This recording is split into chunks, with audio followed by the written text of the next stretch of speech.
इस खतरनाक जंगल में आज दूसरा दिन है और हमारा जिंगमिंग एक बहुत ही भयंकर और बड़े से राक्षस की लाश के ऊपर बड़े मजे से बैठा हुआ है। कुछ वक्त तक मॉन्स्टर्स की बैंड बजाने के बाद उसने पूरे 5000 एनोमली पॉइंट्स कमा लिए हैं, जो काफी हैं ताकि वो अपने अगले बड़े कदम उठाने की शुरुआत कर सके। अपने पिछले 6 महीने से भी कम के सफर को याद करके जिंग मन ही मन अपनी तरक्की की रफ्तार देखकर दंग रह गया। अब तो वो इस पूरे जंगल में बिना किसी परेशानी के घूम सकता है, मगर अगर उसकी किस्मत खराब रही और उसका सामना कहीं किसी दुर्लभ लेवल 5 वाले मॉन्स्टर से हो गया तो दिक्कत हो जाएगी। तभी उसकी नजर वहां थम गई जब उसने एक चमकदार फूलों की झाड़ी एक बहुत बड़े पेड़ के नीचे देखी। अब जबकि एमसी का असली काम खत्म हो चुका था तो वक्त था कि घर वापस ले जाने के लिए कोई प्यारा सा तोहफा ढूंढा जाए। ये उस इलाके का सबसे अनोखा 100 रंगों वाला फूल था, इसलिए जिंग ने सोचा कि क्यों न इनमें से कुछ तोड़ लिए जाए। अरे भाई, जिन लोगों ने एकेडमी में उसकी मदद करी थी उनके लिए तो एक बढ़िया तोहफा बनता ही है। इसलिए हमारे एमसी ने बड़े ही ध्यान से चुन चुनकर चीजें निकाली। उसने सबसे प्यारी दिखने वाली 3 टहनियां अपने पास रख ली। देखो यार, ताकतवर लोगों की इस दुनिया में थोड़ी तमीज दिखाना बहुत काम आता है। इन्हीं छोटी बातों से ही तो बड़े और पक्के रिश्ते बनते हैं। अब चलो प्रिंसिपल मैडम के दफ्तर की तरफ, जहां वो अपने काम में डूबी हुई थी। वो उस चमकती हुई स्क्रीन पर बड़ी लगन से अपना काम निपटा रही थी। उनके पीछे एक बहुत बड़ी और बिल्कुल शांत लाइब्रेरी थी। उस लाइब्रेरी में दुनिया भर का कीमती ज्ञान भरा पड़ा था। वहां की हर एक किताब अपने आप में एक बहुत बड़ा खजाना थी। तभी दरवाजे पर दस्तक हुई और वाइस प्रिंसिपल मैडम ने अपनी तेज नजरों से ऊपर देखा। उन्होंने बड़े ही नरम लहजे में बाहर खड़े शख्स को अंदर आने की इजाजत दे दी। फिर क्या था, हमारा जिंग अंदर आता है, चेहरे पर एक अजीब सा सुकून लिए। वो बिल्कुल शांत था, लेकिन उसकी आंखों में एक पक्का इरादा साफ दिख रहा था। उसने मैडम को बड़े अदब के साथ सलाम किया और उनका हालचाल पूछा। उसने बताया कि वो अभी अभी बाहर के खतरनाक इलाकों से अपनी असली सीख पूरी करके लौटा है। वो अपनी इस कड़ी मेहनत और बाहर के तजुर्बे के बारे में बता रहा था। मैडम ने भी मुस्कुराते हुए सर हिलाया और उसकी हिम्मत की दाद दी। वो जिंग की इस लगन और सीखने के जज्बे की खूब तारीफ करने लगी, क्योंकि लांगश्वांग का हमेशा से यही मानना था कि चाहे दिखावा कितना भी असली क्यों ना लगे, असलियत का सामना करने की बात ही अलग होती है। वैसे तो ट्रेनिंग हॉल ठीक है, पर असली दुनिया ही मौत से लड़ने का हुनर सीखने की सबसे बेहतरीन जगह है, क्योंकि खतरों के बीच रहकर ही इंसान की परख होती है। जब एमसी ने देखा कि लांग उसकी हर बात पर आंख बंद करके यकीन कर रहा है, तो इतनी तारीफ सुनकर हमारे जिंगमिंग को अंदर ही अंदर थोड़ी घबराहट होने लगी। अरे सच तो ये है कि वो वहां सिर्फ एनोमली पॉइंट्स की खेती करने गया था, लेकिन पॉइंट्स लूटने से बेहतर ट्रेनिंग का नाम लेना उसे ज्यादा सही लगा। भाई, अपनी इज्जत बनाए रखने के लिए ऐसा बोलना तो बनता ही था। फिर जिंगमिंग ने बड़े आराम से फूलों वाली एक अनोखी टहनी निकाली। ये 100 फूलों वाली टहनी वाकई में देखने लायक चीज थी और बड़े अदब के साथ उसने इसे लांगश्वांग के सामने पेश किया। देखने में तो ये तोहफा छोटा था, लेकिन इसमें एक शागिर्द का सम्मान छिपा था। इससे पता चलता है कि एमसी अपने उस्ताद की कितनी ज्यादा इज्जत करता है। वो सुनहरा फूल हवा में तैरने लगा और हल्की हल्की रोशनी छोड़ने लगा, जिसे देखकर लांगश्वांग भी थोड़ी हैरान रह गई। जहां हर तरफ बस जंग और लड़ाई हो, वहां ऐसा प्यारा तोहफा मिलना बड़ी बात है। अरे भाई, रोजाना की खून खराबे वाली जिंदगी के बीच ये तोहफा बड़ा सुकून देने वाला था। देखो, उन्होंने अपनी पूरी जिंदगी में एक से बढ़कर एक नायाब तोहफे देखे होंगे। अने ए रैंक से लेकर खतरनाक SSS रैंक तक के बड़े इनाम मिल चुके थे, लेकिन इस तोहफे का एहसास उनके लिए सबसे अलग और खास था। भाई, ऐसा अनोखा फूल पहली बार देखा गया था, क्योंकि किसी तोहफे की असली कीमत उसके रैंक से नहीं बल्कि इस बात से होती है कि लेने वाले के दिल को कितनी गहरी खुशी और एहसास मिलता है। तभी लांगश्वांग के होठों पर एक अनोखी मुस्कान आ गई। हमारे एमसी जिंगमिंग की इस समझदारी ने उस ताकतवर 8th ग्रेड ग्रैंड मास्टर के दिल के तार छेड़ दिए थे। देखते ही देखते अब बातों का सिलसिला आने वाले इंटर स्कूल टूर्नामेंट की तरफ मुड़ गया, जहां लैंग ने बताया कि उन्होंने सुना है कि जिंग की टीम ने इतिहास की सबसे धाकड़ टीम को बुरी तरह धूल चटा दी है। हमारा जिंगमिंग बड़े ही शरीफ बनकर बोला कि हमारी जीत की असली वजह तो ये थी कि उन दुश्मनों में अभी भी बहुत सारी कमियां बाकी थी, जिनका हमने फायदा उठाया। जिंगमिंग का हुनर और उसका इतना अच्छा बर्ताव देखकर लांगश्वांग को अब उस पर पूरा भरोसा हो गया था। उस फूल के बदले में उन्होंने शून्य से एक हरे रंग की एनर्जी निकाली और देखते ही देखते वहां एक जादुई घेरा बनने लगा, जिससे चमकदार कार्ड्स बाहर निकलने लगे, जो देखने में बड़े गजब थे। लेकिन रुको, ये कोई लड़ने भिड़ने वाली चीजें नहीं थी, बल्कि अरे भाई, ये वही चीज थी जिसकी हर किसी को इस वक्त सबसे ज्यादा जरूरत थी। देखो यार, ये कोई ऐसी वैसी चीज नहीं, बल्कि नेशनल टूर्नामेंट के पूरे 10 खास वीआईपी टिकट्स थे। और लैंग शुआंग ने ये हमारे एमसी यानी जिंगमिंग को थमा दिए ताकि वो अपने घर वालों और दोस्तों को वहां बुला सके। भाई, जब जिंगमिंग ने अपने हाथ में टिकट्स का ढेर देखा तो उसके डर के मारे पसीने छूट गए। सच तो ये है कि ऐसी शानदार जगह के टिकट्स सिर्फ पैसों के दम पर खरीदना बिल्कुल नामुमकिन है, लेकिन फिर भी उसने थोड़ा शर्माते हुए पूरा का पूरा ढेर उसके हाथों में थमा दिया।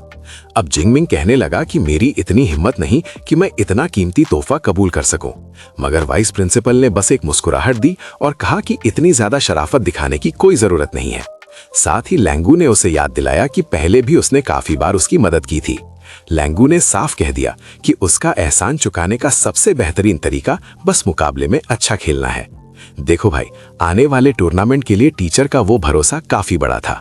ये चीज एमसी के लिए थोड़ा दबाव भी थी और आगे बढ़ने की बड़ी वजह भी, ताकि हमारा ये जीनियस लड़का अपनी सारी हदें पार कर सके। जिंग ने लैंग शुआंग की आंखों में आंखें डालकर देखा और एक पक्का वादा कर दिया। उस एसएस एनोमली वाले बंदे ने जो कसम खाई थी, अब उसे हर हाल में पूरा करके दिखाने की बारी थी, सिर्फ बातों से नहीं बल्कि करके दिखाकर। ऑफिस से बाहर निकलने के बाद जिंगमिंग आराम से सड़क पर टहलने लगा। उसने सबसे पहला काम ये किया कि अपने घर वालों को फोन घुमा दिया ताकि वो खुशखबरी सुना सके उन इतने मुश्किल से मिलने वाले टिकट्स के बारे में। फोन के दूसरी तरफ उसकी आंटी और कजिन थी। वो दोनों तो वीआईपी टिकट्स का नाम सुनते ही खुशी से झूम उठी। देखो यार, बड़ी मुसीबतों से पहले परिवार का साथ ही इंसान के लिए सबसे बड़ा सहारा होता है।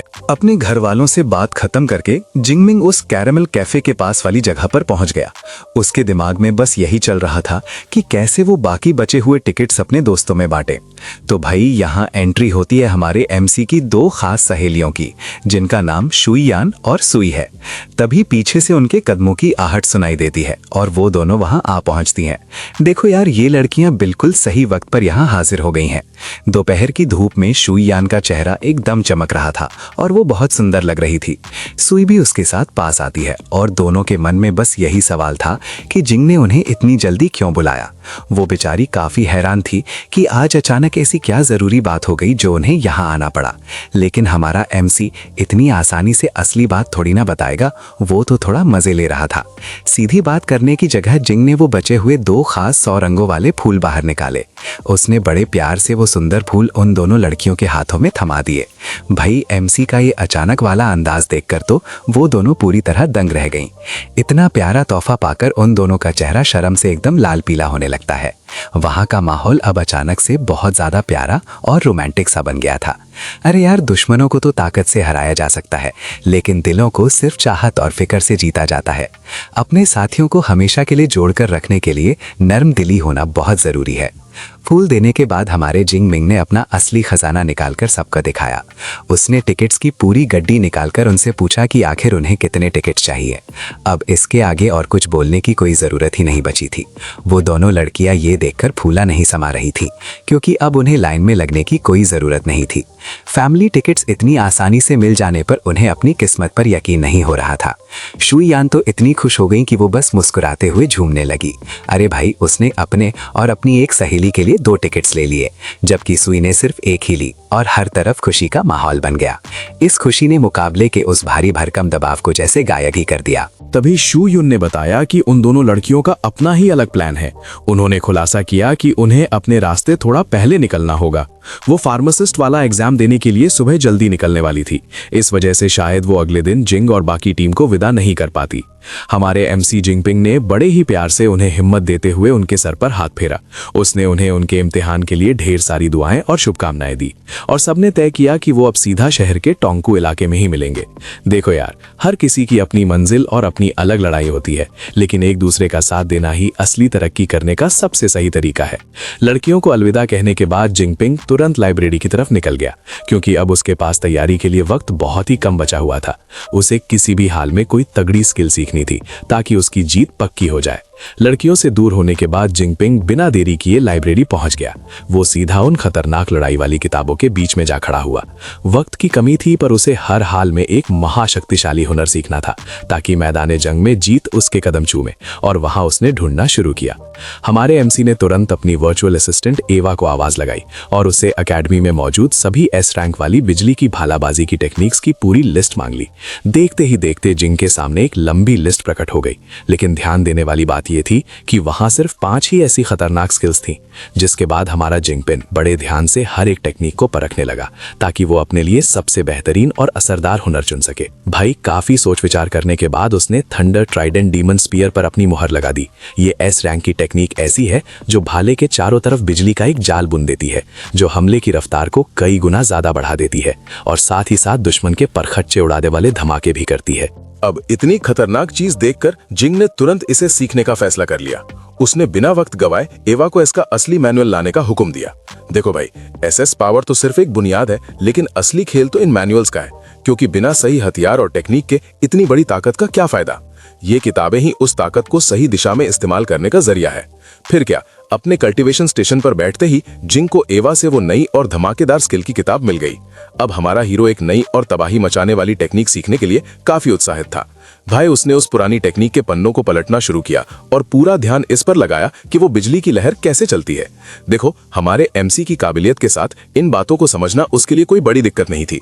कुछ वक्त बाद हमारे जिंग ने किताब बंद कर दी और एकदम शांत बैठ गया ताकि वो सारी जानकारी अपने दिमाग में उतार सके। तभी उसका डीप ब्लू सिस्टम तुरंत चालू हो गया, जिसने सीधा 3200 अनोमली पॉइंट्स काट लिए ताकि वो इस हुनर के शुरुआती दर्जे तक पहुंच सके। अपने शरीर में इस नई शक्ति का एहसास होते ही हमारा जिंगमिंग बड़े भरोसे के साथ मुस्कुराने लगा। अब सब कुछ तैयार था। बिजली और गरज का वो भयानक तूफान अब पूरे देश के बड़े मंच पर दिखने वाला था। इतने सारे पॉइंट्स खर्च करने के बाद जिंग को बदलाव दिखा। अरे भाई, उसे साफ समझ आ गया था कि डीप ब्लू ताकत बढ़ाने का कितना असरदार जरिया है। इस नए हुनर ने उसे पहले से कहीं ज्यादा बेहतर बना दिया था और अब जिंग बस ये देखने के लिए रुका हुआ था कि उसकी असली ताकत कितनी होने वाली है। अभी अभी उसने अरे भाई एस रैंक स्किल सीखने के बाद भी हमारा एमसी बिल्कुल नहीं रुका। उसने बिना वक्त गवाए ईवा से कहा कि मेरे लिए एक और मददगार स्किल ढूंढो। उसे बिजली की एक ऐसी सपोर्ट स्किल चाहिए थी जो उसके लड़ने के तरीके को पूरा कर सके। वहां ढेर सारे रास्ते खुले थे, पर उसकी नजर एक बहुत ही गजब की स्किल पर पड़ी। इसका नाम था लाइटनिंग इल्यूजन आर्ट, जो पहली नजर में ही काफी खतरनाक लग रही थी। देखो यार, ये पूरी टेक्निक रफ्तार बढ़ाने और दुश्मन को धोखा देने के लिए बनी थी। इसका असर इतना तगड़ा था कि ये किसी भी दुश्मन के होश उड़ा सकती थी। जंग के बीच में दुश्मन को परेशान करने के लिए इससे बेहतर कुछ नहीं हो सकता। जब उसने इसकी जानकारी पढ़ी तो सब कुछ बिल्कुल साफ हो गया। ये स्किल बिजली का एक ऐसा नकली रूप खड़ा करती है जो दुश्मन पर हमला कर सके, और सबसे बड़ी बात यह है कि ये नकली रूप 30% ज्यादा नुकसान पहुंचाता है। लोग अक्सर ऐसी सपोर्ट स्किल्स को हल्के में लेते हैं, लेकिन सच तो यह है कि असली लड़ाई में दुश्मन पर दबाव बनाए रखने के लिए ये बहुत जरूरी होती हैं। ये स्किल हमारे एमसी को मैदान में बहुत बड़ा सहारा देने वाली थी। जिंग ने खुशी खुशी अपना सर हिलाया, क्योंकि वह समझ चुका था कि माना कि इसका हमला उस एस राइफ स्किल जितना भयंकर नहीं था, लेकिन अगर इसे सही ढंग से इस्तेमाल किया जाए तो ये तबाही मचा सकती है। उसने बिना देर किए ईवा से कहा कि बस इसी स्किल को पक्का कर दो। अब उसके पास वक्त बिल्कुल भी नहीं बचा था और उसे तैयारी पूरी करनी थी। हर एक मिलने वाली नई ताकत उसके जीतने की उम्मीद को और बढ़ा रही थी। फिर अगली सुबह जब सूरज निकला तो किस्सा कुछ और ही होने वाला था। अब भाई अकेडमी के स्पेस पोर्ट पर हलचल एकदम बढ़ चुकी थी, जहां हमारा शानदार स्टारशिप NCC 1701 उड़ने के लिए तैयार था। सबके चेहरों पर अलग ही जोश दिख रहा था जब टीम निकलने वाली थी। माहौल पूरी तरह गर्म हो चुका था। तभी हमारी शेन डोंगलिंग ने एक नई धांसू यूनिफॉर्म में एंट्री मारी, जो दिखने में काफी ताकतवर और लाजवाब थी। इस नए लिबास में मैडो के बड़े जीनियसेस का रॉब एकदम साफ चमक रहा था। हर तरफ बस लोगों का शोर ही गूंज रहा था। गो मैडो! थंडर एम्परर के नारों ने तो मैदान ही हिला दिया। इस हुल्ला गुल्ले ने पूरी टीम का जोश टूर्नामेंट से पहले आसमान पर पहुंचा दिया। हमारा एमसी जिंग स्टारशिप पर बड़े तशन में खड़ा था और हाथ हिलाकर सबका शुक्रिया कर रहा था।